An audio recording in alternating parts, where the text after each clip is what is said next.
Si on revient à notre homo sapienté en mode nomade, on est fait pour dormir dans une grotte. Dans une grotte, c'est rare que c'est le noir total.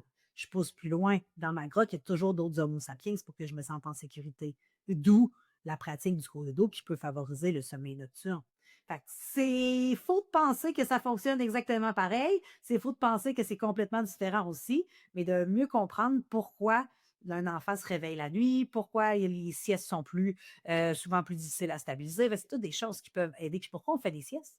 Pourquoi on fait des siestes? Plus on grandit, souvent, plus on va être capable de résister à cette fameuse pression au sommeil-là, ce qui fait que moi, à l'âge adulte, je suis capable de passer une journée sans faire une sieste. Et bien entendu, quand on tourne la pendule de l'autre côté, bien souvent, les personnes âgées vont va devenir un peu moins résistants à cette pression au sommeil-là. Souvent, c'est pour ça qu'on va avoir une sieste en plein milieu de la journée. Et ça, il y a très peu de parents qui vont comprendre l'importance des siestes, de comprendre que si un enfant puis même en milieu, de dire en milieu de garde, souvent on va être très rapide à couper les siestes. Puis là, je veux pas blâmer les éducatrices qui font un travail extraordinaire, puis qui ont souvent plusieurs enfants à charge, puis c'est difficile effectivement de gérer les horaires de sieste, mais de couper des siestes quand c'est trop tôt, c'est pas nécessairement la meilleure chose à faire. Puis c'est faux de penser que parce qu'il dort pas le matin, ben, il va juste plus dormir l'après-midi. Et encore là, il y a toujours des questions d'environnement, de bon timing, etc.